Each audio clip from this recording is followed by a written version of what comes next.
few regions in the world have remained a hotspot for historical events and developments like the Middle East has.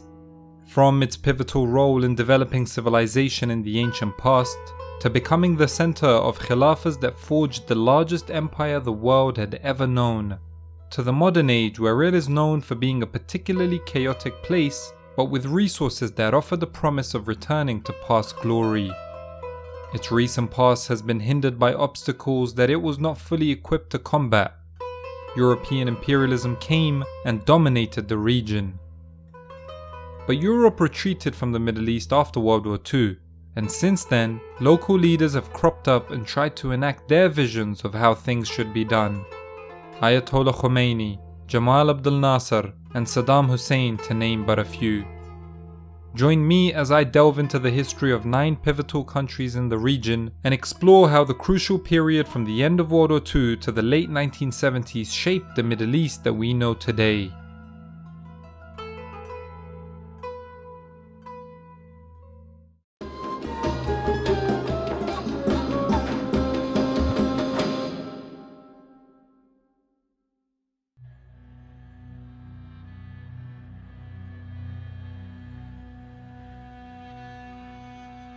Perhaps no other issue has shaped post-World War II Middle East like the Palestinian-Israeli conflict has.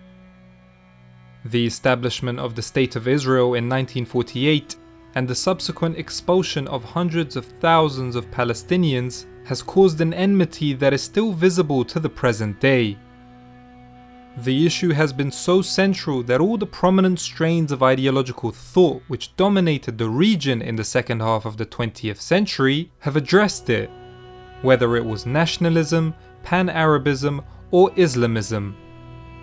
The conflict has led to numerous major wars and has repeatedly needed the world's superpowers to step in and mediate. Through various twists and turns, Palestine and Israel have gone on to experience very different fates, with the dreams and aspirations of one moving further away from reality, whilst the other is moving towards its manifestation. Before we continue, a quick word from the sponsor. This is a really exciting one, as Blinkist is an app that helps you understand the most important things from over 5,500 non-fiction books and podcasts in bite-sized fashion. This wide compendium of knowledge is spread across 27 categories and can be enjoyed whenever, wherever. Available in both audio and written form, Blinkist allows you to fit entertaining education into your everyday life. I just finished listening to the Blinks on Henry Kissinger's World Order. I've been meaning to read this for a while, and Blinkist was able to give me a nice 21-minute taster of what to expect from the book. World Order is much acclaimed for its prescient analysis of major developments throughout history, which have come to shape the geopolitical order we have today. With Blinkist, you can discover great books such as this and other history-defining titles such as Thomas Paine's Common Sense and Sun Tzu's The Art of War. They also have an exciting new feature called Blinkist Spaces, which allows you to share, add, and recommend titles all in one place. All members of a shared space can access all titles in the space, with or without a Blinkist Premium subscription. I've created my own one called Hikmah, which you too can access by signing up with Blinkist. They're offering Hikmah History subscribers 20% off Blinkist Monthly Premium. Thanks Blinkist for sponsoring. Make sure you guys check out the link below to subscribe. Back to the video we go. World War II proved to be particularly important for the future of Palestine. Certain Zionist groups such as Irgun had initiated an insurgency against the British authorities. The bombing of the King David Hotel in 1946 being the most famous example. At the same time, the Arabs were still unhappy with the lack of prospects for self-governance. Feeling unable to deal with a problem it had created, in 1947, Britain stated its desire to terminate its mandate and passed the Palestine question to the newly created United Nations. In the immediate aftermath of World War II, the persecution faced by the Jews at the hands of the Nazis in Europe certainly won the Zionist cause a great deal of sympathy in the international arena. In late 1947, the United Nations announced its plan to partition Palestine into an Arab and Jewish state. The Arabs were absolutely furious, whilst the Zionists rejoiced for the most part. The very next day, a civil war erupted between the two sides that would see itself metamorphosize into a war between the newly established Israel and several Arab states who invaded in May 1948. By early 1949, Israel had emerged victorious against its numerous foes. The war is remembered in Israel as the War of Independence, whilst Palestinians remember the conflict as the Nakba, or the catastrophe. Seen as a low point in Palestinian history, it is an appropriate name considering some 750,000 of them were forced to flee their homes. Israel gained a further 60% of the area proposed for an Arab state by the UN, and then went on to pass the Law of Return in 1950, which over the next few decades allowed over 1 million Jews around the world, especially Muslim countries, the right to gain Israeli citizenship. The territory not conquered by Israel was the West Bank and East Jerusalem, both of which were annexed by Jordan, whilst Egypt occupied the Gaza Strip. Crucially, Israel had only signed armistice agreements with the Arab states in 1949. With the absence of peace treaties, the prospect of war always loomed large. There would be 3 more major Arab-Israeli wars. The first of which, the 1956 Suez Crisis, saw Britain, France, and Israel try to unsuccessfully gang up on Jamal Abdel Nasser's Egypt. In the 1950s and 60s, ideas of pan-Arabism became hugely popular, Nasser being seen as its charismatically defiant leader, and so the cause of Palestine was left to its Arab brethren. The problem was, oftentimes the other Arab leaders were looking at it from the perspective of their own national interests. It was only in the aftermath of Israel's stunning victory in the Six-Day War of 1967 that the Palestinians really tried to instrumentalize their own agency and take center stage on the political scene. Already in 1964, the PLO, the Palestinian Liberation Organization, had been created as an umbrella organization with various activist militant groups, all united by the aim to liberate Palestine. Key nationalist militant groups, calling themselves Fedayeen, included Yasser Arafat-led Fatah and the PFLP headed by George Habash. Initially, the insurgents attacked Israeli targets from within the occupied territories, bearing in mind that the West Bank and the Gaza Strip had both been overtaken by the IDF, the Israeli Defense Force, during the Six-Day War. But that quickly proved to be unfeasible, as the IDF sharply cracked down on their activity. Then the PLO moved their bases to neighbouring Jordan, enjoying great success in raising the profile of the Palestinian armed struggle and attracting increased numbers of recruits. In the process, the Fedayeen brandished themselves as freedom fighters and tried to get the world to pay attention to the Palestinians' plight by carrying out brazen operations like hijacking civilian airplanes. In fact, the PLO became so powerful that it was likened to a state within a state in Jordan.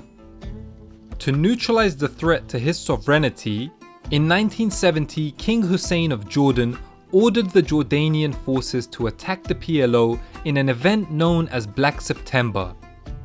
The ultimate trigger for this was actually the Dawson's Field hijackings by the PFLP.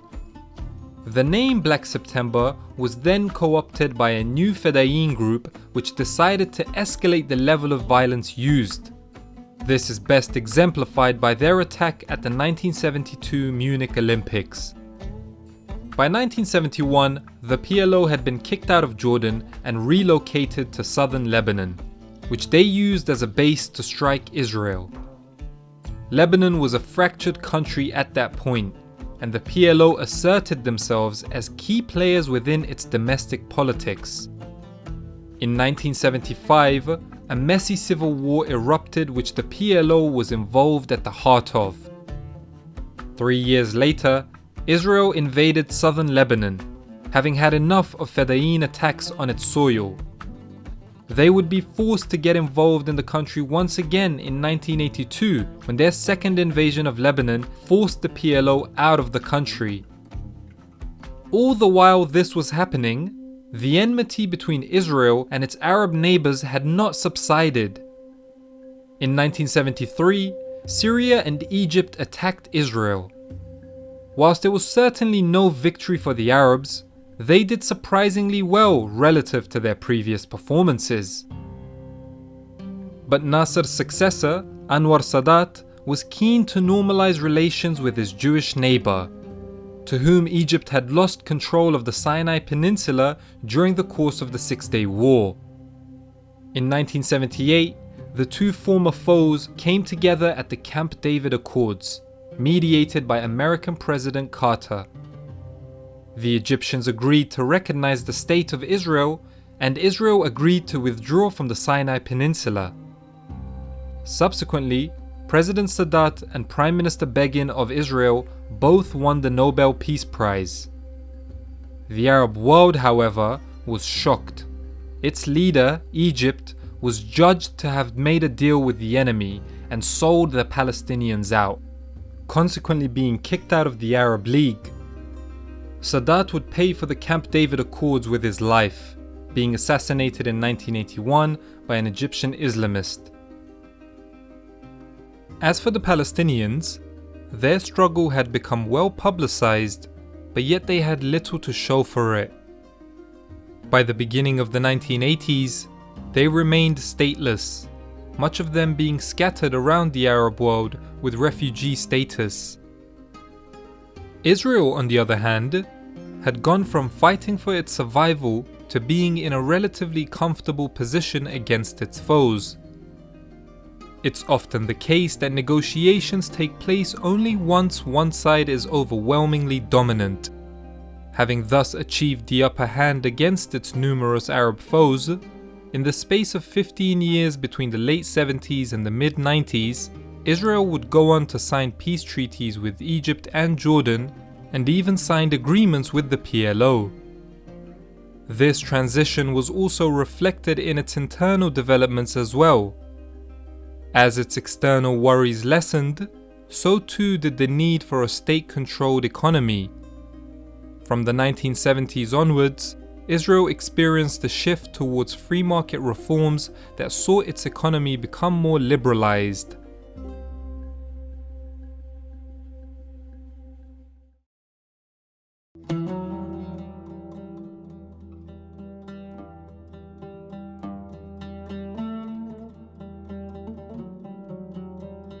Since the dawn of recorded history, Egypt has been pivotal to regional developments. From the ancient Egyptians, to the Romans recognizing it as the breadbasket of their empire, to the Ottomans jealously safeguarding it. Even the presence of European colonialism could not prevent Egypt from becoming a center of dynamic avant-garde ideas.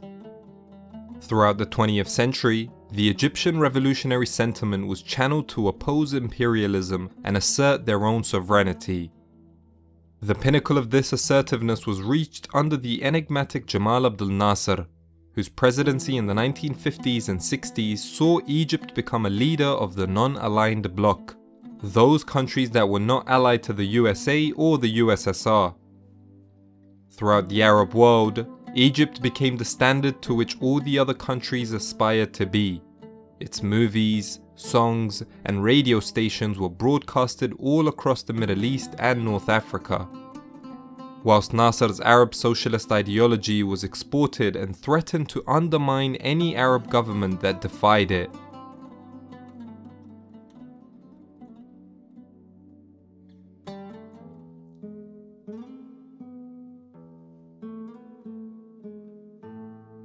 Egypt was the first Arab country to gain independence from its colonial occupier, but countless issues still plagued the land of the Nile. King Farouk lived lavishly as one of the world's richest men, whilst most of his subjects were quite poor. The vital passageway of the Suez Canal was still owned and occupied by the British, and Egypt had lost the 1948 war against Israel, with many blaming the corruption of the elite for the defeat. All of this was a recipe for revolution. The situation enraged almost every Egyptian from various segments of society, especially the officers of the armed forces. On top of that, Arab nationalism had invoked the passion of the masses and was seen as a powerful force for change. In January 1952, riots and a great fire ensued after British troops had killed 43 Egyptian policemen near the Canal Zone. Egypt had reached a boiling point. The end of the monarchy was near. In July 1952, the Free Officers Movement, led by Mohammad Najib and Jamal Abdel Nasser, staged a coup d'etat, taking over the government. A year later, the monarchy was abolished and the groundwork for a new Egypt was being laid. This was no easy task, as Nasser had to overtake Najib and eliminate rivals like the Muslim Brotherhood in order to cement his rule. To help him do this, Nasser relied on heavy-handed tactics that included not tolerating dissent and empowering the secret police. At the same time, Nasser elevated the standard of living of ordinary Egyptians and brought about widespread changes to society that made him hugely popular with his citizenry. Employing socialist-style policies, he introduced land reforms which placed limits on the amount of land that could be owned, and then redistributed the excess land of the wealthy to millions of peasants who became owners for the first time. Nasser also launched a housing program which saw thousands of Egyptians being rehoused in modern blocks of flats. The lack of medical care in the country saw him open up new clinics and hospitals. His most noteworthy project, however, was the Aswan Dam. With the Egyptian economy being largely agricultural, water supply was a key issue. So Nasser decided to build the Aswan Dam to ensure the regular availability of water. Seeking funds from Western states and organizations for its construction, Nasser was rejected after he made contact with their Soviet rivals for military assistance. Consequently, the Egyptian leader had to find other means to pay for his dam.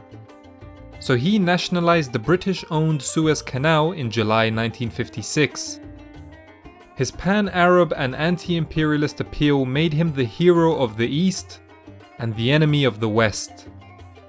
Due to this bold move, Israel conspired with Britain and France to launch a joint attack on Egypt in October of that year. Although the Triple Alliance was winning militarily, Nasser won a key diplomatic victory after the three invading countries were forced to withdraw due to international pressures. It did not matter that the Egyptian army had lost basically every single confrontation. Nasser was now the undisputed leader of the Arabs, having vanquished the imperialist threat. Egypt went on to become the capital of the Arab world. As living standards and national morale hit an all-time high, a golden age of art, film, and music came about. Through the Voice of the Arabs radio station and Egypt's cultural prowess, Nasser's government held unparalleled influence over the entire Arab world. In a move to cement his status as the new Salahuddin, he pushed for unification with Syria. The historic move came about in 1958 as the United Arab Republic was established. But the project soon ended in failure as Egypt came to dominate Syria. The inequality of the relationship naturally angered the Syrian political elites, and so a coup took place in Syria in 1961 which ended the union.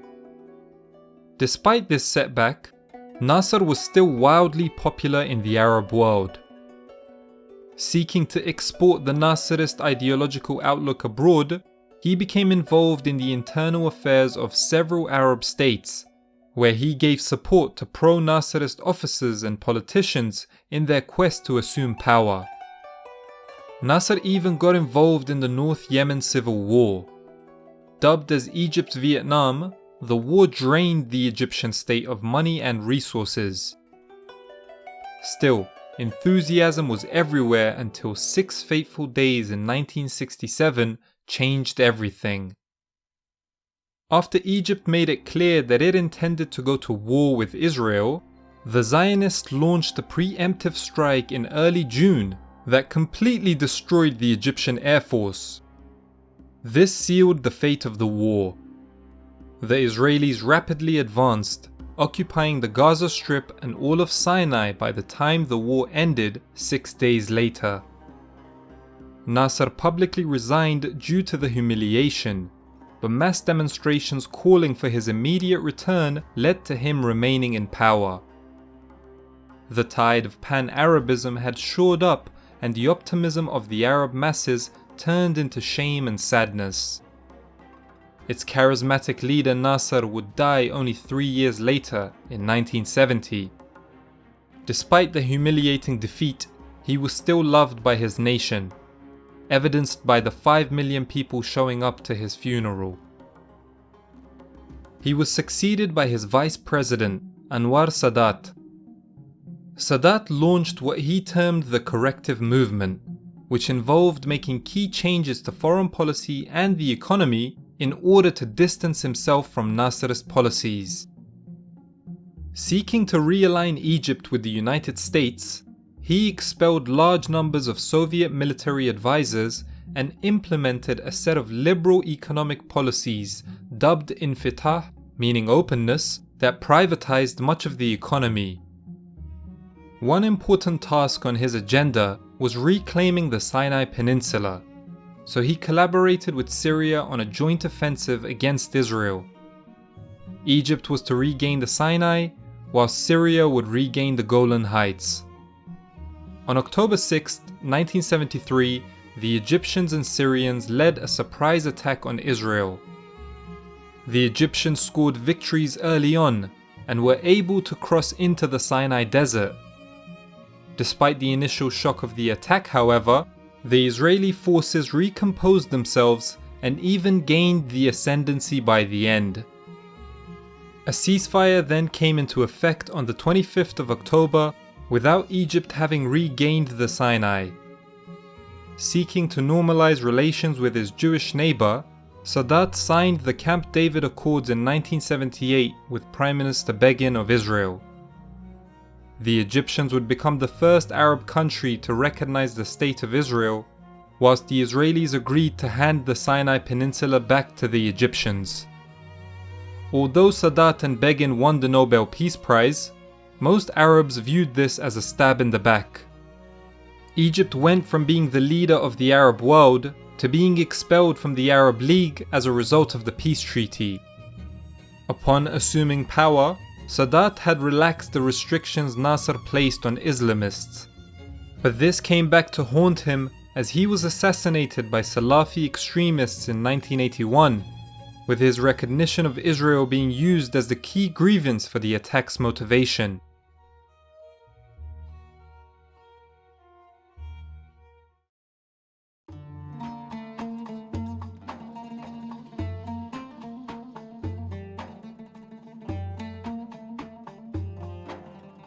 In the euphoric aftermath of gaining independence, most Arab countries experienced extreme political turbulence.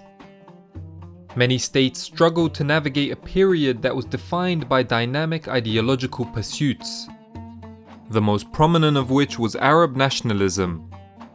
Syria, a key center of pan-Arab ideas, embodied the political instability of the period, having to contend with a belligerent new neighbor in the shape of Israel and the rise of an increasingly assertive Ba'athist party.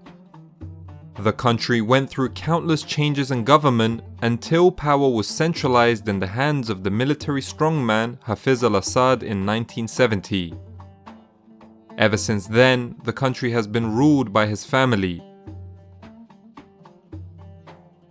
Seen as a stronghold of Arab nationalist thought, the French found Syria to be a very difficult place to subjugate. In mid-1941, the British had retaken Syria and Lebanon from the Nazi-allied Vichy France. Intense efforts from nationalists in the immediate aftermath of World War II secured Syrian independence in 1946. However, Syrians would find out that French colonialism was just one of the many challenges that obstructed their nation-building mission. Established as a democracy with nationalist Shukri al-Quwatli as president, the Syrian political scene would remain fragile and chaotic all the way until the 1970s. In addition, straight after its independence, war became a thorn in its side. In 1948, the State of Israel was established, infuriating the Arab and Muslim world. With its status as the unofficial home of Arab nationalism, Syria felt compelled to join its fellow Arab states in its offensive against Zionist Israel. The Syrian military was inefficient and inexperienced, subsequently being routed out of northern Palestine and forced to sign an armistice with Israel in 1949.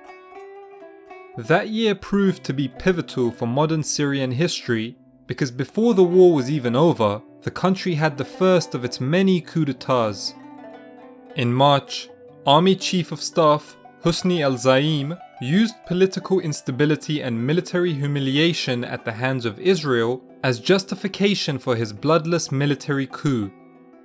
Within the context of the Cold War rivalry, President al-Quwatli had tolerated a strong Communist Party presence within his country, and allegations of US involvement in the coup have been made in the years after the incident. The domino effect had begun. Before the end of the year, Areeb al-Shishakli completed a trilogy of coups, when talk of unification with Hashemite Iraq had become advanced. Even though the Syrian economy would grow substantially during the 1950s, political instability would continue. In order to solidify his control, al-Shishakli violently repressed the more independent-minded groups such as the Druze. His quest to build a totalitarian regime upset the influential political and merchant classes. As a result, yet another coup took place in 1954, which had the support of a wide base across the political scene. A short period of democracy followed that was racked with tension as the prominence of leftists drew the country into the rivalry between the US and the USSR, in an episode known as the Syrian Crisis of 1957. Whilst Syria was experiencing extreme volatility, Egypt had been catapulted into a regional leadership role thanks to the modernization it experienced under a pan-Arab socialist government that had inspired the Arab world. Jamal Abdel Nasser's message of Arab unity made him wildly popular, especially in Syria. In 1958, with the political scene in disarray and public opinion calling for it, President al-Quwatli signed off on the unification of his country with Egypt, forming the United Arab Republic, which was to be led by Nasser. The euphoria from the merger soon subsided when it became obvious that Egypt would overshadow Syria. Positions of importance within Syria were filled by Egyptians. Nasser tried to deal with Syria's political instability by banning all political parties, including the increasingly popular Arab Socialist Ba'ath Party. On top of this, the UAR gave Syria's economy a socialist orientation, an unpopular move amongst the large and numerous merchant families that dominated Syrian society. As the former Syrian Minister of Propaganda put it, the smallest member of the Egyptian retinue thought that he had inherited our country. All of this frustration materialized into a coup by disgruntled Syrian officers in 1961. The UAR was broken up and Syria asserted its independence once again. Although its liberties were restored, its stability was most definitely not. The next 18 months would see a wave of coups take place. In March 1963, Ba'athist military officers launched a decisive coup that seized power. A month before, The Iraqi branch of their party had also taken power by force. Baathism, from the Arabic ba'th, meaning resurrection, was an ideology that espoused pan-Arab, anti-imperialist and Arab socialist ideals. Their political party in Syria had been effectively split between the military committee led by Salah Jadid and Hafiz al-Assad, and the civilian faction led by its ideological founders Michel Aflaq and Salahuddin al-Bitar. Even at this time, the prospect of a federation with Egypt and Iraq was seriously explored, but never came to fruition. An internal power struggle ensued within the Ba'ath party between the old guard represented by Aflaq and al-Bitar versus the radical new guard led by Jadid and al-Assad. The latter emerged victorious in the 1966 coup and subsequently hijacked the leadership of the Ba'athist party in Syria. The Ba'athist assumption of power provided the nail in the coffin for Syria's democracy, as dissent was largely banned. Out of the 4 officers who led the 1966 coup, 3 came from religious minorities, one of them being a Druze and 2 of them being Alawites. This meant that the country's Sunni majority no longer monopolized power. The new government also pursued socialist policies which would undercut the prominence of established mercantile and political families. In 1967, Syria was attacked by Israel during the Six-Day War and lost the strategically important Golan Heights, causing 100,000 people to flee as refugees. The Ba'athist governing council once again became engulfed in internal conflict between Jadid and al-Assad, the latter emerging victorious when he launched his own corrective revolution in 1970. Hafiz al-Assad mixed his strategic intelligence with unprecedented brutality to ensure he did not suffer the same fate as his predecessors. To do this, he played off of Syria's religious diversity. At the same time as promoting the idea of one Arab nation with an eternal message, Hafez used sectarian divisions to further entrench his rule. The Syrian political chambers were stacked with Sunnis to appease a potentially hostile majority, whilst his fellow Alawites were overrepresented in important positions within the armed forces. In another attempt to appeal to upper society, he liberalized some of the economy and slashed many of the reforms of the 60s. The fact that the country was being run by an Alawite proved to be a contentious issue, especially since the offshoot of Shia Islam was considered heretical by some of the country's majority Sunnis. Even though he tried to portray himself as a pious Muslim, al-Assad alienated many with the secular nature of his 1973 constitution. Islamist groups represented the biggest challenge to his authority, initiating an uprising in 1976 that was to last for 6 years. With the Muslim Brotherhood being cast into a leadership position of the Islamist uprising, Hafez al-Assad was finally able to quell the insurrection with the devastating 1982 Hamma massacre. Foreign policy-wise, al-Assad was largely preoccupied by 2 issues. Firstly, Israel. Together with Egypt, Syria declared war against its neighbour in 1973. Although it started out well for the Arabs, the war finished on a familiar note with the Israelis being in a dominant position. Later, Syria severed ties with Egypt in the aftermath of its peace treaty with Israel. The other important issue involved its other neighbour, Lebanon.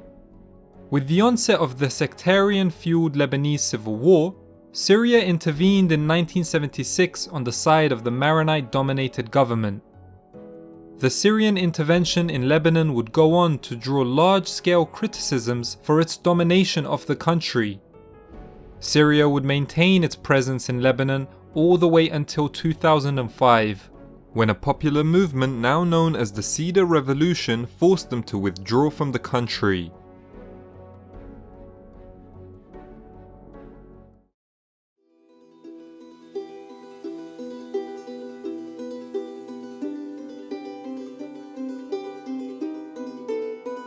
Lebanon's history in the second half of the 20th century is particularly tragic. It went from being a prosperous tourist hotspot to a war-torn country that was destroyed by sectarian tensions amongst its many peoples. The capital, Beirut, was referred to as the Paris of the Middle East in the 1960s, but by the 1980s, it was torn in half by bloody fighting between Muslim and Christian factions who sought to further their own agendas. It can be argued that the civil war of the 1970s and 80s came about largely because Lebanon's rich heritage of religious diversity was poorly managed by a government system that failed to create a sustainable political infrastructure for the Lebanese people.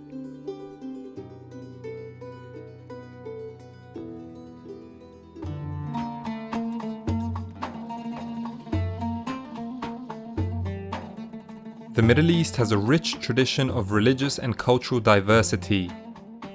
This diversity is exemplified by the modern state of Lebanon. The country has a large population of Christians, split mainly between the Maronites and the Greek Orthodox community. Muslims also make up a large percentage of its inhabitants, consisting of both Sunnis and Shias.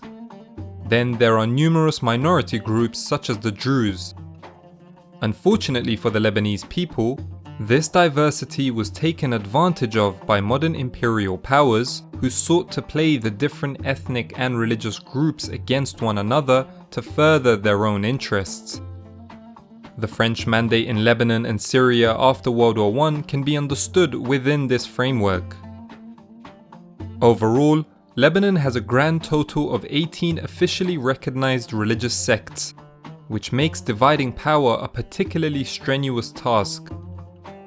A census carried out in 1932 put the Christians at a 51% majority, and this has been used as the bedrock of a political system that has given the Christians a greater say in running the affairs of the country.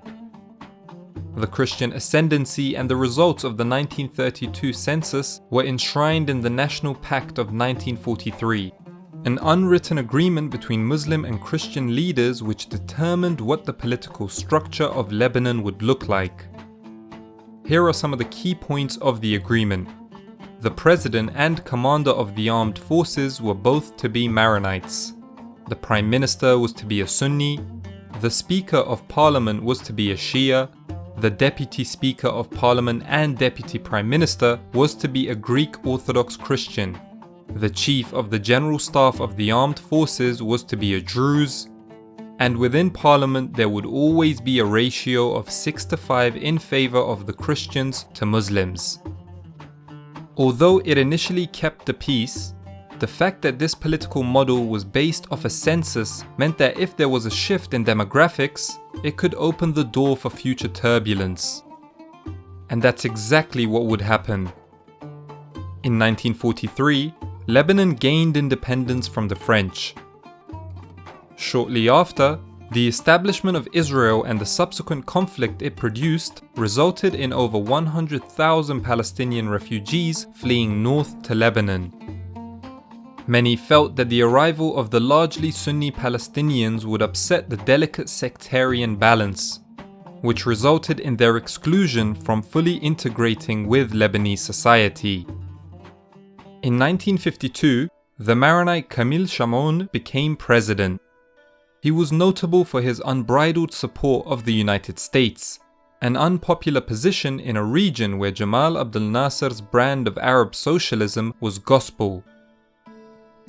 Discontent grew, especially in Muslim and Druze circles, who not only had great sympathy with pan-Arab ideas, but felt underrepresented in the government. When pro-Shamroon troops fired on a group of protesters in May 1957, killing 7 and injuring 73, tensions were ignited. The following month, pro-Shamroon candidates won an overwhelming majority in parliamentary elections, an event that the opposition publicly denounced as fraudulent. Nasser took note of the increasing discontent with a pro-American regime in Egypt's neighborhood and began materially and diplomatically supporting anti-Shamoun factions. The following year, Egypt and Syria united and formed the United Arab Republic, which emboldened pro-Nasrists in Lebanon. Demonstrations kicked off again and only grew bigger. Finally, the straw that broke the camel's back took place in May 1958 when a newspaper editor critical of Shamoun's government was assassinated. Anti-government and anti-American riots broke out, and Syria began arming militants. Many countries accused Nasser of provoking sectarian conflict, and Shamoun felt the rope tightening around his neck. Sandwiched between a hostile union, he called on the Americans for help. After President Eisenhower authorized it, US Marines were deployed in Lebanon to ensure the Americans did not lose a valuable ally in the region. The troops withdrew by October the same year, and as a compromise between the two sides, the slightly more moderate Fuad Shihab was appointed president. Civil war was narrowly avoided for the time being. It is worth noting that this crisis took two forms: that of a proxy war between capitalists and socialists, typical of the Cold War, and a sectarian conflict between Christians and Muslims within Lebanon. The following decade was one of calm and prosperity. Aside from the political stability, Beirut's large banking sector, strategic location, and sprawling port made it the financial capital of the region. Western countries and wealthy Persian Gulf states invested, earning Beirut the nickname the Paris of the Middle East. Tourism became an important part of its economy. For a time, things were going smoothly in Lebanon. But in such a volatile part of the world, disputes in other countries tended to trickle over. The 1967 Six-Day War brought even more Palestinian refugees to Lebanon. A problem that was confounded in 1970 when the PLO were forcibly expelled from Jordan and had to move their base to Lebanon. An armed and foreign force was concerning to many Lebanese, particularly the Maronites. But many Sunnis welcomed the guerrillas, who they saw as equalizing the balance of power that had so long been tipped in favor of the Christians. The presence of the PLO brought to the surface ideological and sectarian conflicts that had previously been swept under the rug. When observing the start of the Lebanese Civil War, historians tend to point out one or two specific incidents as beginning the conflict.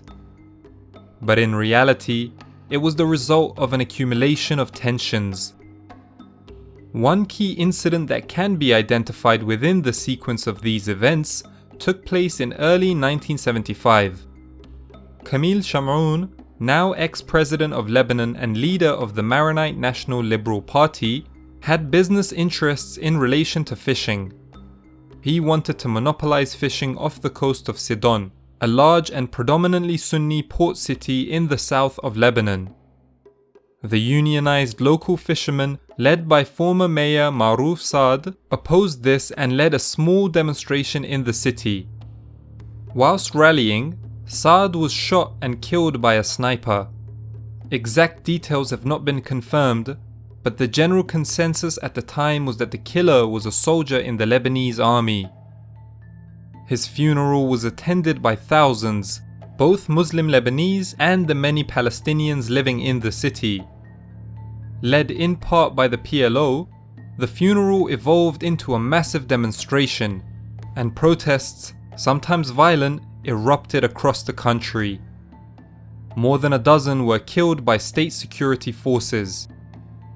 The circumstances for a conflict were brewing, and it became clear that Lebanon was in a state of civil war on April 13, 1975.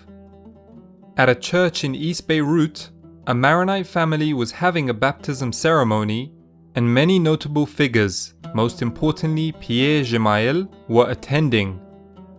As everyone was waiting outside of the church, gunmen fired out of a truck decorated with the symbolism of a leftist Palestinian group. 4 people were killed, but the militias missed Pierre. Still, Jamail's armed faction, the Kataib, were outraged at the audacity of such an attempt, and so that day the Kataib set up checkpoints throughout the city. When they came across a group of civilians returning from a pro-PLO political rally in a bus, they fired on it and killed more than 20 passengers, claiming that these were PLO guerrillas. As a result, armed clashes began. In the years following, the various militia groups rendered the Lebanese military ineffective. Christians were expelled en masse from West Beirut as the PLO and their allies, ranging from communists to Shia Islamists, made rapid gains. In December of that year, following the assassination of 4 of its members by a group of Muslims, the Kataib set up checkpoints once again. Lebanese ID cards stated religion on them, which meant that the Kataib could kill on a sectarian basis. Anywhere from 200 to 600 Muslims and Druze were killed that day, which came to be known as Black Saturday. The following year, another massacre was committed by the Kataib in the predominantly Palestinian neighborhood of Karantina. Roughly 1,000 people were killed.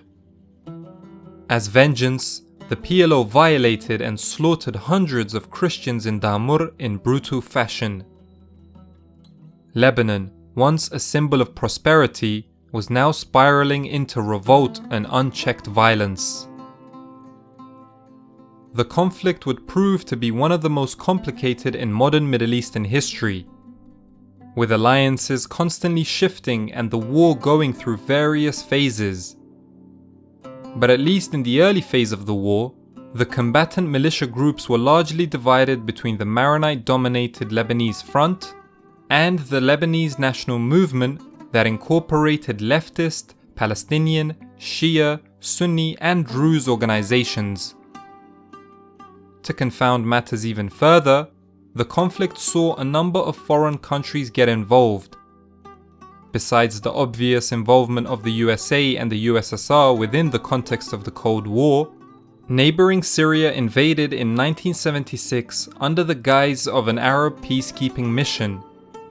Initially intervening on the side of the Maronite Christians, Syrian support would constantly shift between the different militia groups. In 1978, Israel would also invade southern Lebanon in response to Palestinian Fedayeen attacks on its soil. 4 years later, they would invade again. Allying themselves with the Lebanese Christian militias, the Israelis went on to besiege Beirut and even forced the PLO to move their headquarters to Tunisia. The Lebanese Civil War would finally come to an end in 1990. Beirut, once the Paris of the Middle East, had been split in half by the Green Line that saw mainly Muslim factions take control of West Beirut, whilst Christian militia groups used East Beirut as their headquarters in the city. The city was a key battleground during the Civil War, and as a result, it was ravaged by the conflict.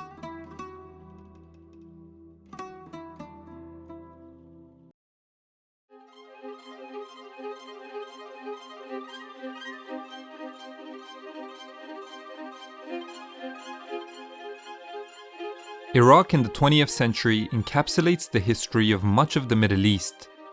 Imperialism, oil, nationalism, political turmoil, modernization, and even dictatorship. For the past 4 decades, the country has been gripped by conflict as it struggles to find a viable system of governance that can cater to the different groups living within Iraq. This issue was exacerbated by Saddam Hussein, as he set up a tyrannical regime which served himself above his own citizens. This was very different from the role he played in the 1970s as vice president, where under his stewardship, Iraqi society made major advancements, both socially and materially. But from the 1980s onwards, the authoritarian nature of his rule poisoned much of the previous progress.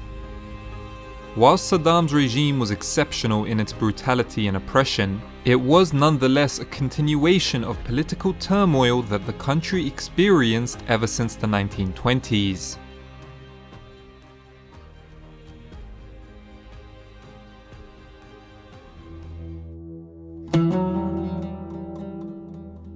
Iraq had gained its independence from Britain in 1932 as a result of a very strong nationalist movement inside of the country.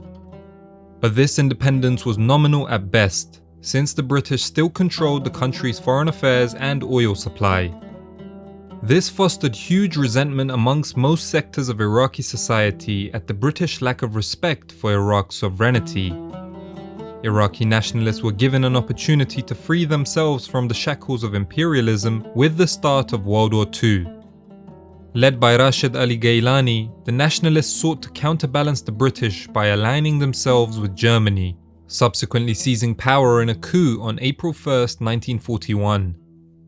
But Iraq and its resources were too important to the Allied war effort to let this happen. So a month later, the British invaded the country and occupied it once again. In the midst of the British jubilation at their victory in World War II, they soon realized they no longer had the capacity to maintain their huge empire. This was especially the case in the Middle East, where nationalism was proving itself to be a powerful force in expressing the wishes and desires of millions of Arabs. In Iraq, Rashid Ali Gaylani was not alone in wanting to expel the British from his country. Arab nationalist ideas had firmly infiltrated across all strata of society. In 1948, the Iraqi government tried to sign a revision of the 1930 Anglo-Iraqi Treaty, which would have seen British influence inside the country continue. But the Iraqi people rose up and showed their displeasure in the subsequent Al-Wathba uprising.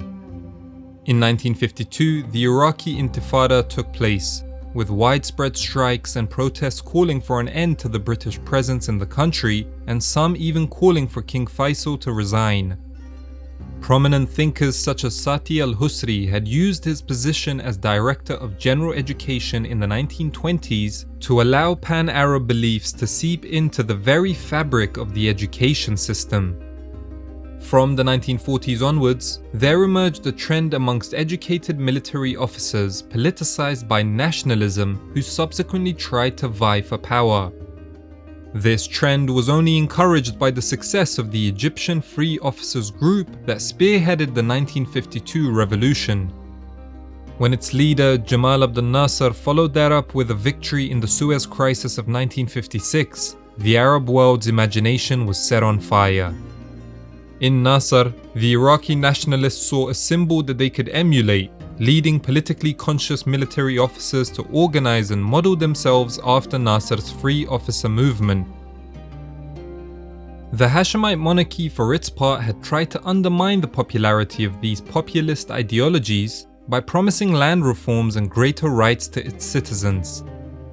The government's position had been strengthened by the fact that it was receiving more and more money thanks to its oil revenue. But for many in the country, these reforms were not enough, and it was hard to argue with them. Almost all of the wealth generated from oil went directly to the British or a small group of Iraqi elites. Iraq's increasing prosperity could not stop the spirit of rebellion, and everything would change on July 14, 1958. At the beginning of the year, the Hashemite monarchies of Jordan and Iraq formed the Arab Federation, a confederation that was supposed to rival Egypt and Syria's merger into the United Arab Republic that same year. Later that summer, Jordan's King Hussein requested his cousin Faisal of Iraq to send military units to Jordan for fear of a Syrian attack. The Iraqi free officers saw this as the perfect opportunity to strike. The secret group's leader, Abdul Karim Qasim, a high-ranking army officer, decided against marching to the Jordanian border and instead turned on Baghdad, seizing the capital. The coup was effective, but it did set a bloody precedent for the future of political transitions in the country. since much of the royal family was executed, including King Faisal and his uncle, the former regent Abdullah. Prime Minister Nouri al-Said tried to escape dressed as a woman in an abaya, but was caught and shot. Prince Abdullah and Prime Minister Said's bodies were then mutilated and dragged through the streets of Baghdad by the angry mob. The new revolutionary government under Prime Minister Qasim had come to power with a message that cut across political factions.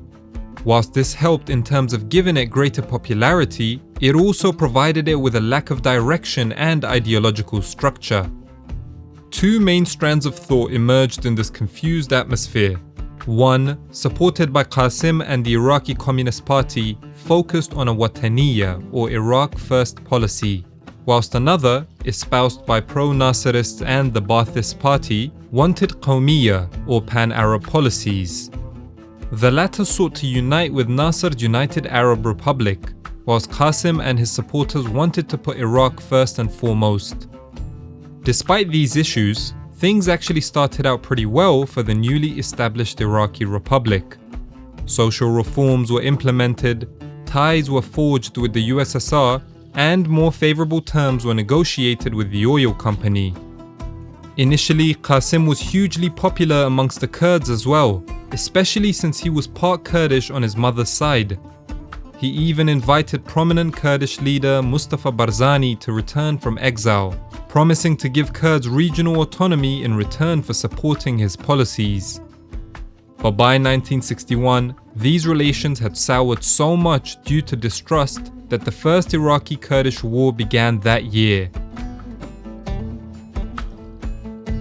At the same time, Qasim pursued an aggressive foreign policy that saw him become isolated. He shunned Western powers, choosing to establish friendly relations with the Soviet Union. He also declared a number of irredentist claims that threatened its neighbors, Iran and Kuwait. The latter specifically would be menaced by Iraqi claims on its territories throughout the second half of the 20th century. To make matters worse, Qasim was gaining foes inside of his government as well. His refusal to expand pan-Arab relations angered many of the people he had worked with in the 1958 revolution. In 1959, there was even an assassination attempt on his life by Ba'athists that involved a young Saddam Hussein. Consequently, he cracked down on dissent, even going on to execute or jail many opponents, including his close friend Abdul Salam Arif, who had also been a leading force behind the 1958 revolution.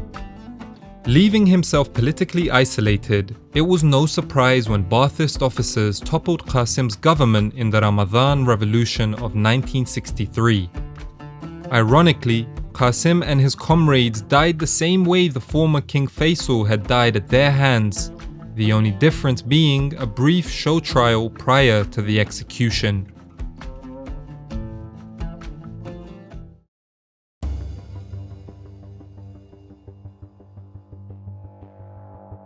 Similar to Syria, Iraq's political scene in the 1960s was incredibly chaotic. Before the end of 1963, there was yet another revolution, this time seeing Nasserist officers overthrowing the Ba'athists when negotiations to unite with Syria and Egypt failed. For the next 5 years, Abdul Salam Arif ruled, followed shortly after by his brother Abdul Rahman. Their rule saw coup attempts from the Ba'athists until finally, in July 1968, the party took power under Ahmad Hassan al-Bakr. As president, al-Bakr pursued a policy of nepotism that saw the rise of his kinsman Saddam Hussein.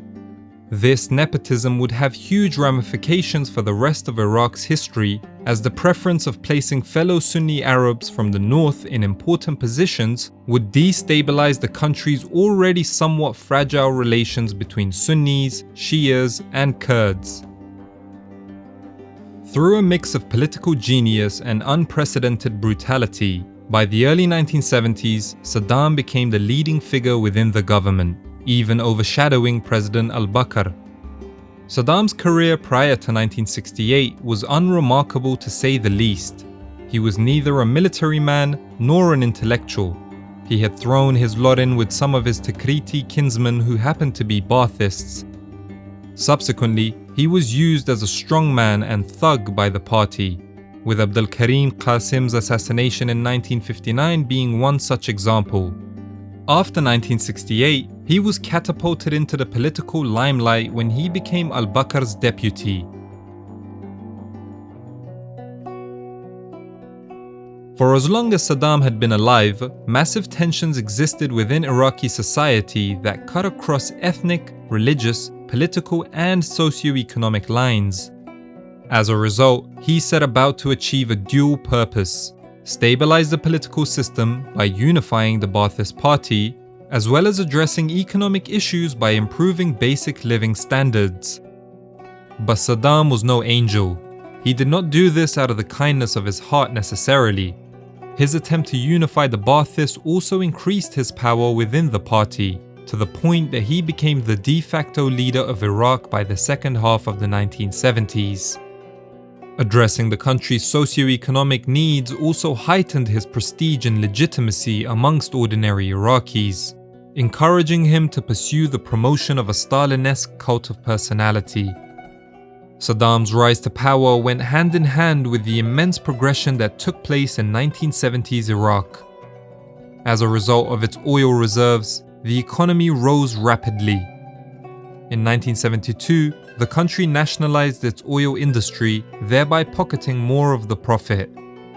A year later, oil prices boomed in the aftermath of the 1973 oil crisis, and Iraq, like many other OPEC members, benefited tremendously. Saddam sought to mollify and bring stability to Iraqi society by using this money to improve services for ordinary people. At the time, what Iraq was offering its citizens was extraordinary and found few parallels across the Middle East. Saddam supervised the national infrastructure program, which saw the construction of schools, roads, and hospitals.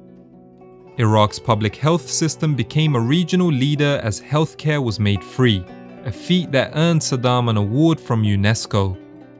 Education also became public and free on all levels, as hundreds of thousands of Iraqis learned to read within the space of a few years. The government even supported farmers by providing massive subsidies. All the while, Saddam was strengthening his grip on society. In a carrot and stick approach, he had fostered the development of the Mukhabarat, the Iraqi intelligence service. Initially, this was mainly used against political opponents, but after 1979, the Mukhabarat was turned against every Iraqi, again drawing parallels with Stalinist Russia. When President al-Bakr stepped down in 1979, apparently for health reasons, Saddam pulled off a chilling and dramatic show of his power. In July, a week after becoming president, he convened an assembly of Ba'athist leaders, where he told them that he had uncovered a plot against the government within the party. With an incredible flair for the dramatic, Saddam sat there disappointed and visibly hurt by the supposed betrayal, as the whole affair was videotaped. One of the alleged leaders of the conspiracy, the ex-president's secretary who happened to be tortured beforehand, then read out 68 names of party members that were apparently involved. These men were subsequently executed over the course of the next few weeks. Saddam had completed his purge and was now the undisputed leader.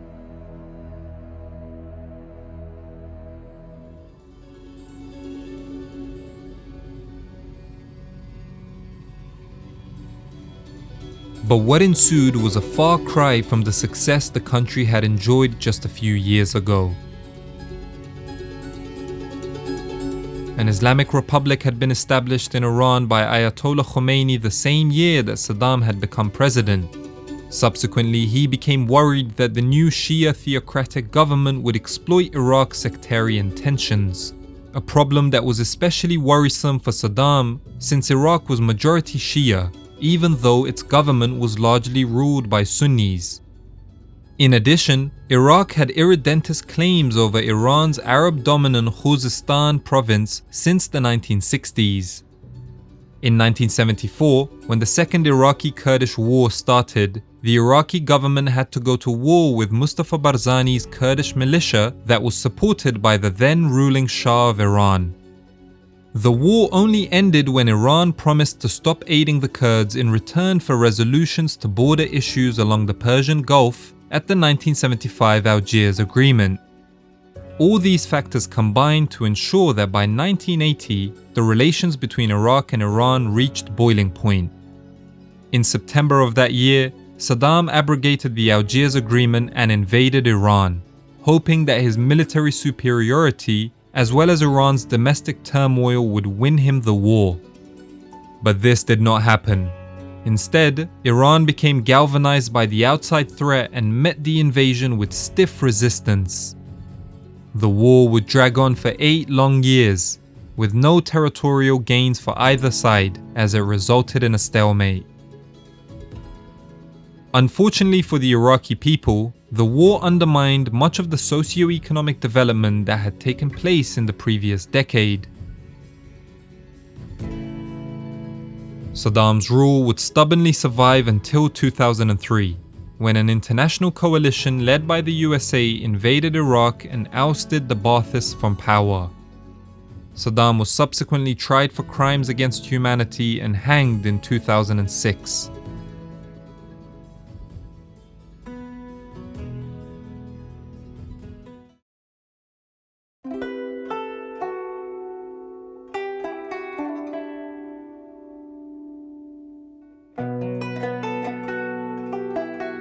Nowadays, Jordan is seen as one of the most stable Arab countries. But this belies the turbulence it had to go through in the 20th century to get to this point. Upon gaining its independence in the aftermath of World War II, Jordan was confronted by the prospect of a belligerent new neighbor in the shape of Israel. The subsequent Arab-Israeli conflict not only led to multiple wars, but it also caused hundreds of thousands of Palestinians to become Jordanians, thereby forcing Jordan to re-evaluate what it meant to be a Jordanian. At the same time as it was figuring out who it was as a nation, the Hashemite monarchy had to guide the country through the tumultuous 1950s and 60s, which saw the Middle East get swept by the pan-Arab socialist ideas of Egyptian President Jamal Abdel Nasser. Thanks in no small part to the diligence of its longtime ruler King Hussein, Jordan was able to carve a path out of chaos into stability.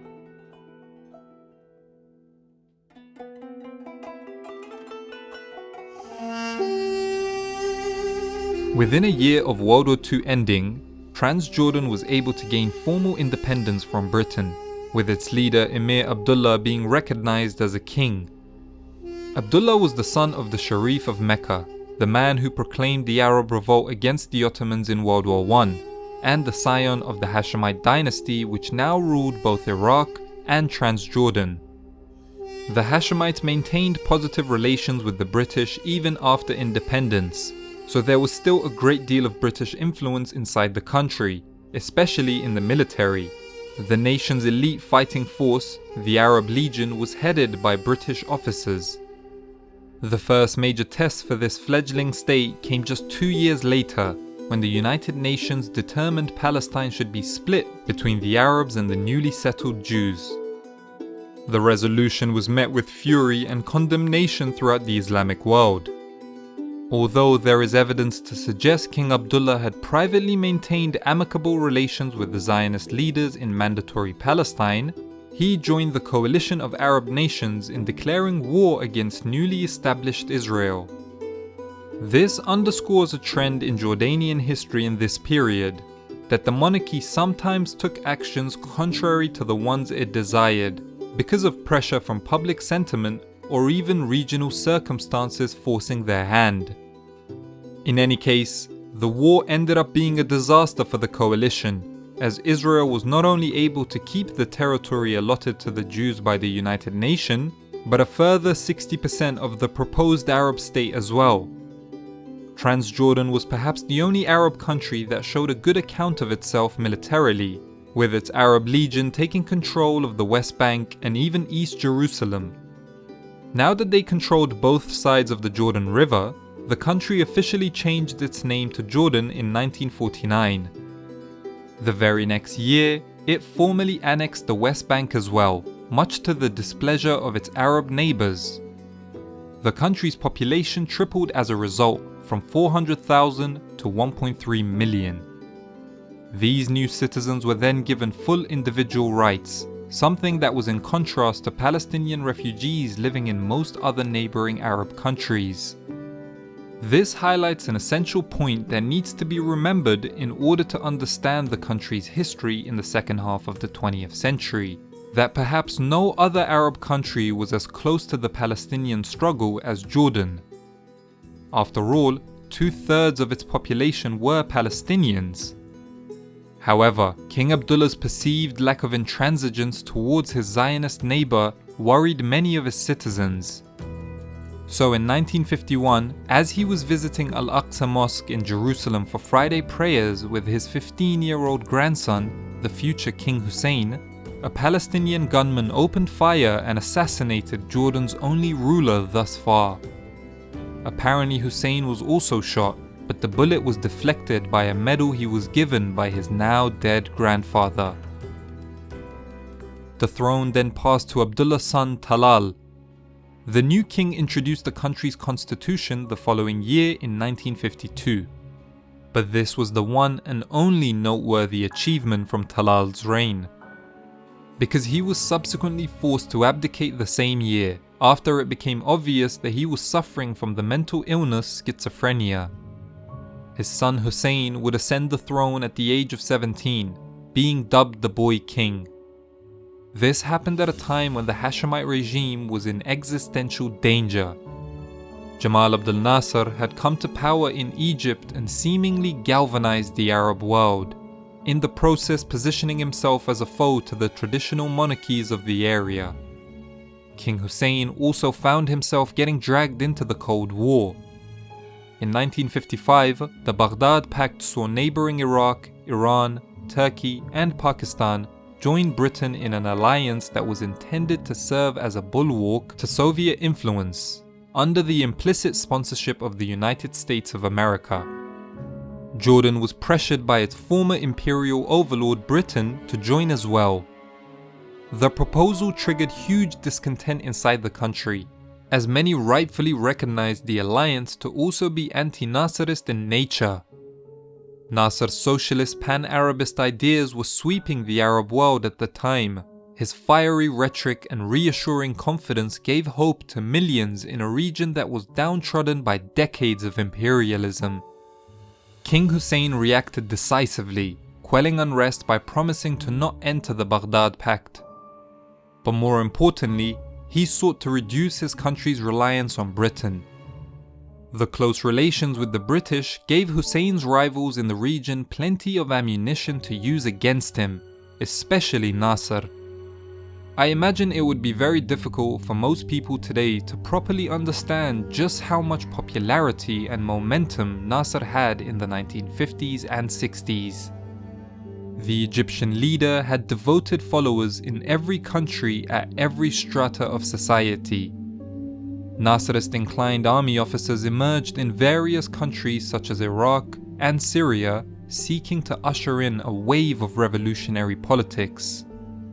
So to prevent this, King Hussein Arabized the Jordanian army's command structure.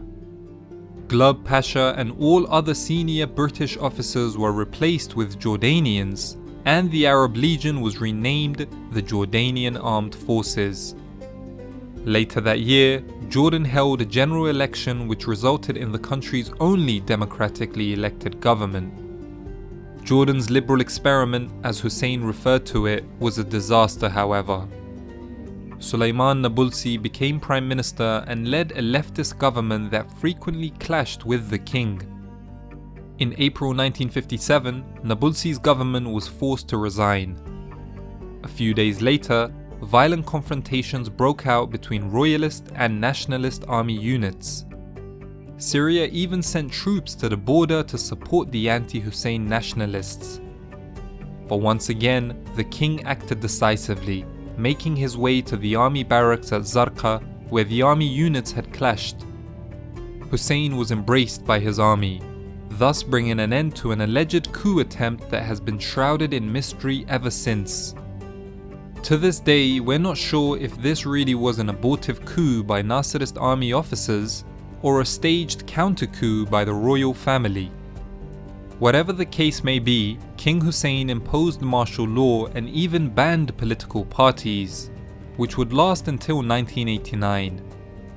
The threat from Syria and Egypt reached its apogee when the two countries joined to form the United Arab Republic in 1958. Just 2 weeks later, Hussein and his cousin Faisal of Iraq announced the union of their kingdoms under the Arab Federation. This would be short-lived though, as the Hashemite royal family of Iraq were overthrown in July that year by pro-Nasserist military officers. Hussein had to watch in horror the news coming from Baghdad that showed his cousin brutally executed. In this period there were several attempted assassinations of Hussein as well. But the king survived them all, and he even survived the UAR, the United Arab Republic, which disbanded in 1961. Despite trying his best to maintain amicable relations with his Jewish neighbours, King Hussein was once again dragged into the Arab-Israeli conflict in 1967. Many in the Arab world already criticised Hussein for the lack of antagonism in his dealings with Israel. It is a widely accepted fact that back-channel lines of communication had existed between Jordan and Israel from the onset of the conflict. So he felt compelled to join Egypt and Syria in signing a defense pact in May of that year. Even though he believed the Arab armies were unprepared, Hussein gave command of his military to the Egyptian officer Abdulmunim Riyad. On the 5th of June, the Jordanian king's fears were vindicated when Israel launched a stunning surprise attack on Egypt, wiping out its air force. The conflict is now known as the Six-Day War because in the space of less than a week, Israel routed the combined forces of Jordan, Syria, and Egypt, in the process occupying the West Bank, including all of Jerusalem, the Golan Heights, Gaza, and the Sinai Peninsula. For Jordan, losing the West Bank was disastrous. It had now lost a huge chunk of its population and a vital economic center. Subsequently, 300,000 Palestinian refugees flooded major Jordanian cities. King Hussein also now had the added headache of becoming host to the PLO, the Palestinian Resistance Movement. This was a headache for him because the PLO would launch attacks into Israel from their headquarters in Jordan, as a result inviting Israeli reprisal attacks on Jordanian soil. The most remarkable example of this took place in March 1968, when Israeli troops marched on the town of Karame to destroy the PLO's base, which they carried out. But what they didn't expect was the stiff resistance put up by the Jordanian armed forces. The battle restored Jordan's pride as it inflicted considerable damage onto the Israeli army. It came as a shock to Israel, but was met with delight in the Arab world, for it proved that Israel was not invincible. Although the Jordanian army played a much bigger role, much of the praise went to the Palestinian guerrilla fighters. They received a great deal of prestige and funding from across the region as recruitment to the resistance movement skyrocketed. The PLO became so prominent in Jordan that they were in essence able to form a state within a state, violating local laws and shooting at Jordanian soldiers. King Hussein's very authority was under threat from the powerful Palestinian groups. By September 1970, the inevitable conflict of interests culminated into open warfare. In the events that have since been referred to as Black September, the PLO were routed out of the capital Amman within 2 weeks, and by the summer of 1971, all of the PLO members were expelled from Jordan, moving their bases to Lebanon.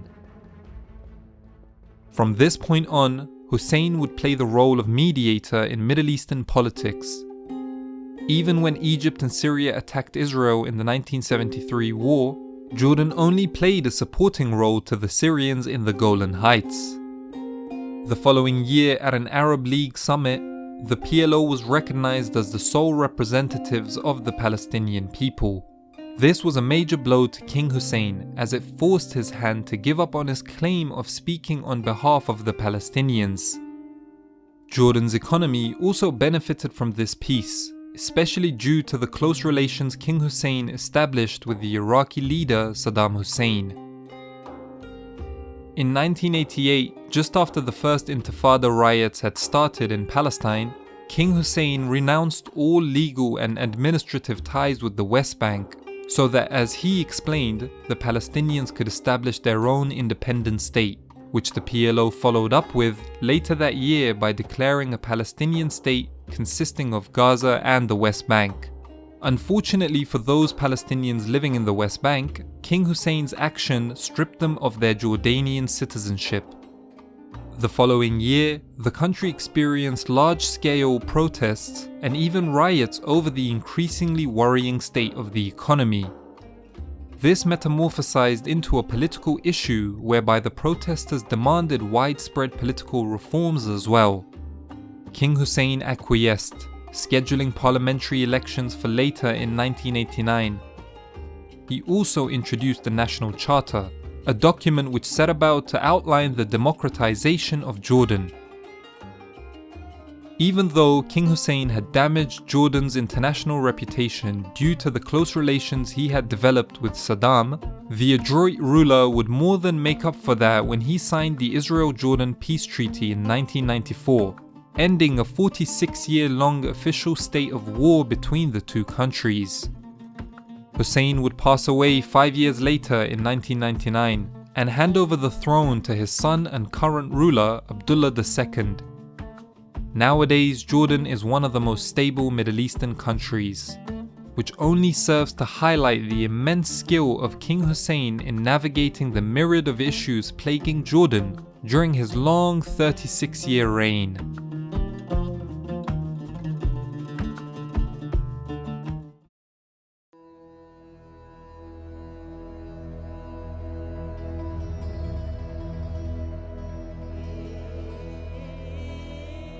On the back of establishing a Saudi state in the 1920s, King Abdulaziz utilized his sovereignty to craft an independent future for Saudi Arabia.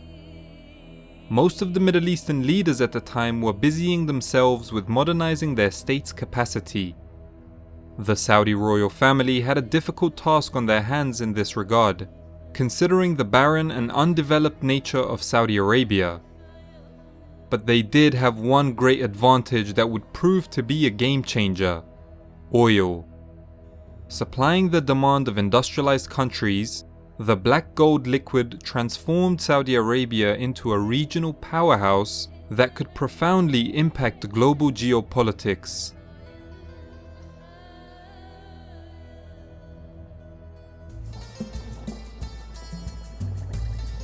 Most of Saudi Arabia's political and economic developments in the second half of the 20th century were tied to oil.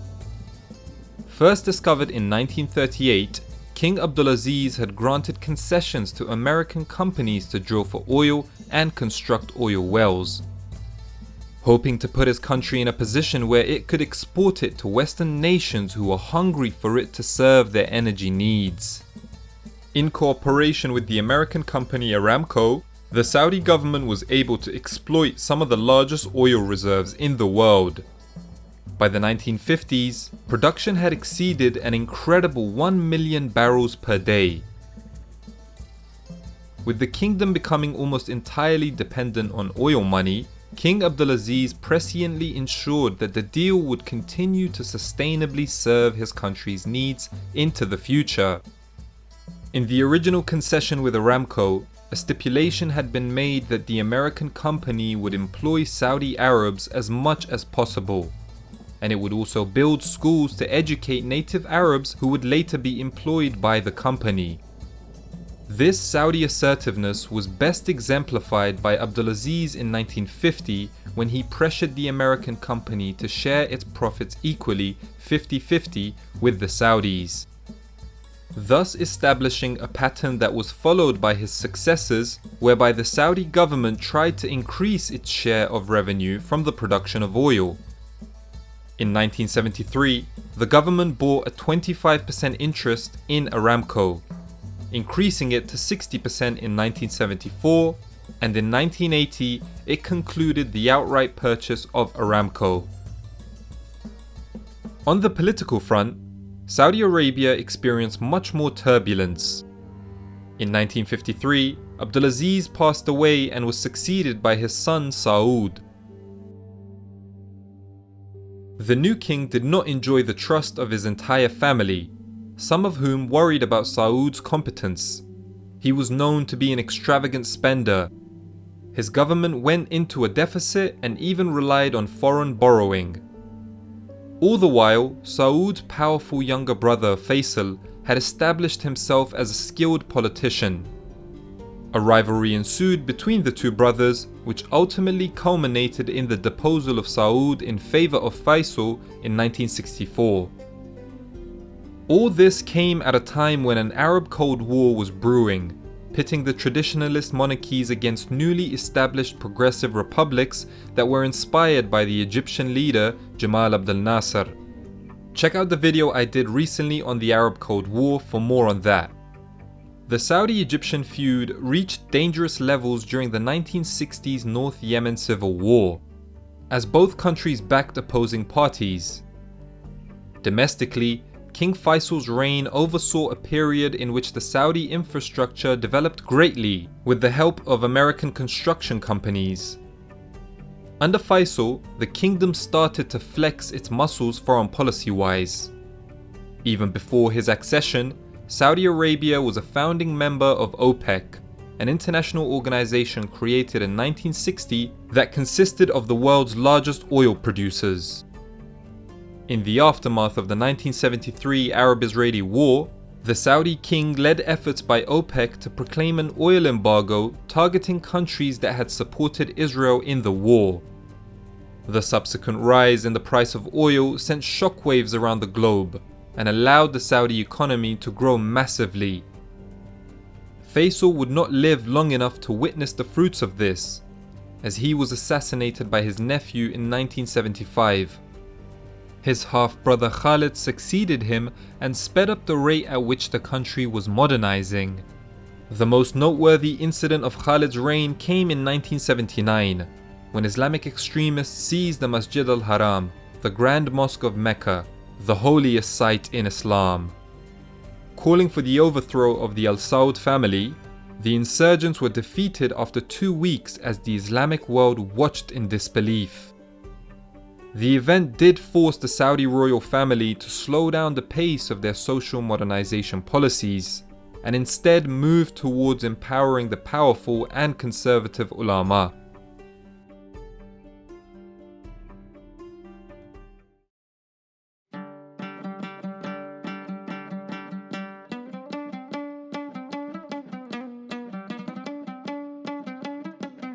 Iran's modern history has been turbulent to say the least. Having been traumatized by its exposure to European imperialism, the country's leaders were gripped by the desire to become more powerful. In their estimation, if they industrialized and modernized, they would have a greater chance of being able to defend themselves against foreign aggression. The reign of the last Shah of Iran, Mohammad Shah, brings this issue to light. Using the increased revenue of the country's oil sales, the Shah was able to launch a modernization program that saw Iran make rapid material progress. At the same time, however, the dictatorial manner he adopted alienated many within Iranian society.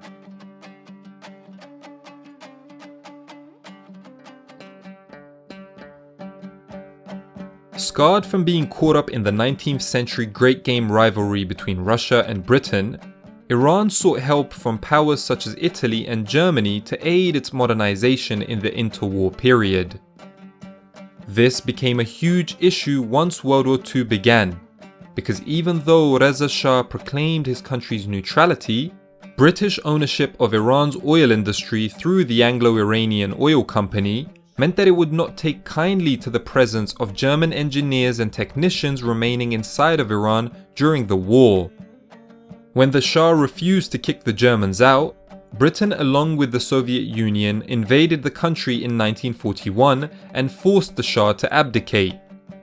His young son, Mohammad Reza Shah, was installed in his place. Iran then served as a vital conduit through which the Allies could send supplies to the USSR, referred to as the Persian Corridor. The capital Tehran even served as the location of a key meeting of the Allied leadership in 1943. Once the war was over, the Allied promise to withdraw from Iran was not upheld by the Soviets, who even went on to establish two puppet states in the northwest of the country. One of the earliest confrontations of the Cold War, the Iran crisis of 1946, was soon resolved and Soviet troops withdrew. The dominant issue affecting Iranian politics in the immediate post-war period was oil. Iranians felt disgruntled by the prospect of their most valuable resource being almost entirely in the hands of a foreign government. In 1951, Iran's parliament, the Majlis, named the patriotic Mohammad Mossadegh as the new prime minister. Immediately, the experienced politician nationalized the oil industry and set up the National Iranian Oil Company. Whilst this move won him the adoration of his people, Britain's antagonistic response to losing a key strategic asset led to the Abadan crisis, in which economic sanctions were imposed on Iran and the major refineries at Abadan were blockaded by British warships. During this time, there was even a power struggle of sorts between the Shah and Mossadegh, the latter resigning in 1952 but being reinstated just days later on the back of a popular uprising at his resignation. The very next year, however, Mossadegh's government fell to a coup d'etat engineered by the CIA and MI6. The coup put the Shah back in firm control of the country, who in turn ratified the Consortium Agreement of 1954, which split the oil revenue 50-50 between the Iranian government and a consortium of Western companies. For the next 25 years, the Shah ruled in an increasingly autocratic style. The increased revenue from oil production enabled him to embark upon an ambitious program of socio-economic reform. In 1963, he announced his White Revolution. Aimed at expediting the modernization of his country, it focused on a wide range of issues, including land reforms, the right to vote for women, and industrial development projects. Hoping to appeal to the peasantry, in the long run, the Shah's White Revolution helped to sow the seeds of his own downfall as it alienated the landed elites and the ulama. Demonstrations in 1963 helped transform Ruhollah Khomeini into a major political and religious leader after he criticized the reforms on the grounds that they were an attack on Islam and accused the Shah of submitting to America and Israel.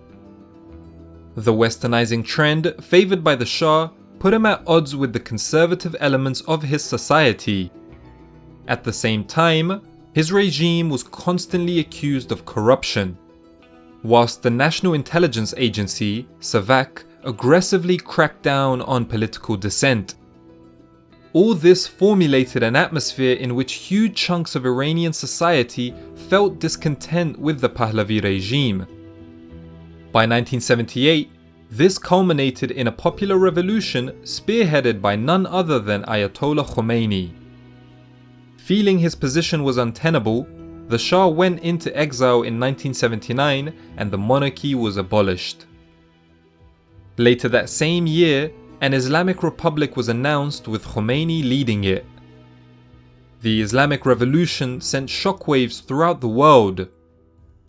Anti-American sentiment had been integral to the Islamist cause against the Shah, and so the new Islamic Republic's relations with the US proved to be contentious.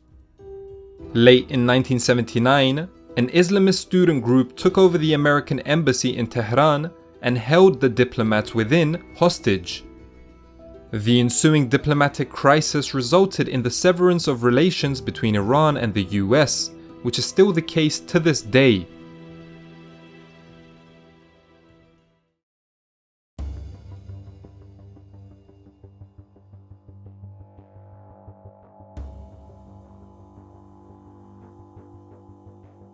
The republic established by Ataturk was an ambitious project.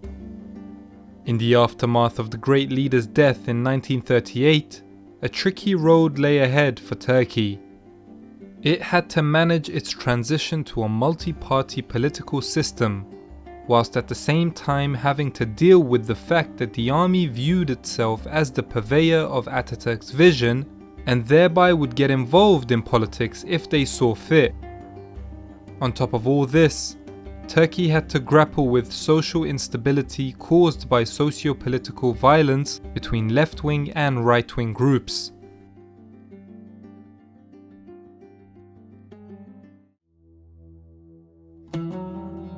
With Ataturk dying in 1938, the presidency fell to his right-hand man, İsmet İnönü.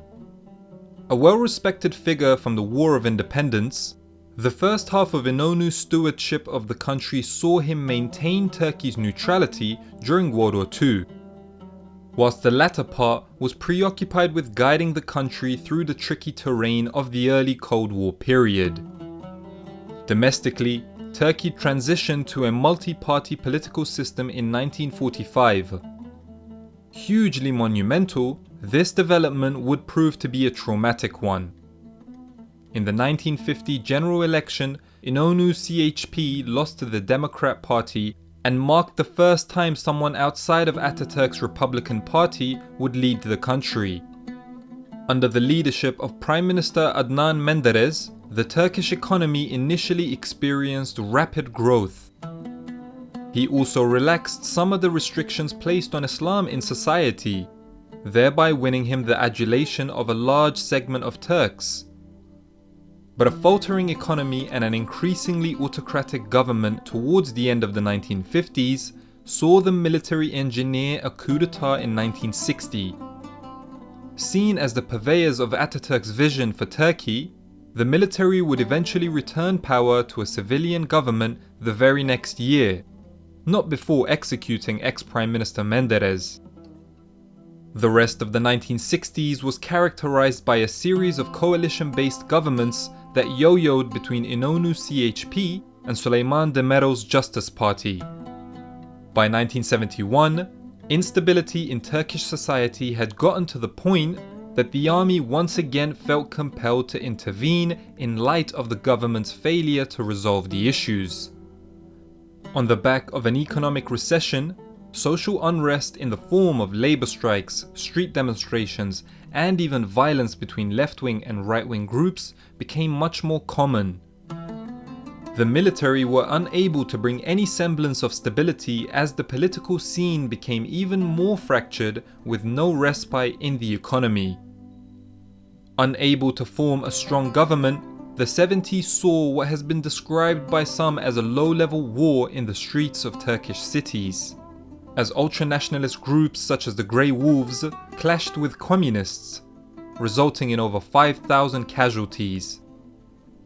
In the midst of all this internal strife, the military junta in Greece had attempted to annex Cyprus and thereby prompted the Turkish invasion of the contested island in 1974, leading to a de facto partition between Greek and Turkish Cypriots that's still in place to this day. All this volatility led to General Kenan Evren carrying out yet another military coup in 1980. In the years ahead, the Kurdistan Workers' Party would initiate a deadly insurgency against the Turkish state that grew out of discontent amongst Turkey's sizable minority of Kurds, who had been victims to the political vision of Ataturk and his successors.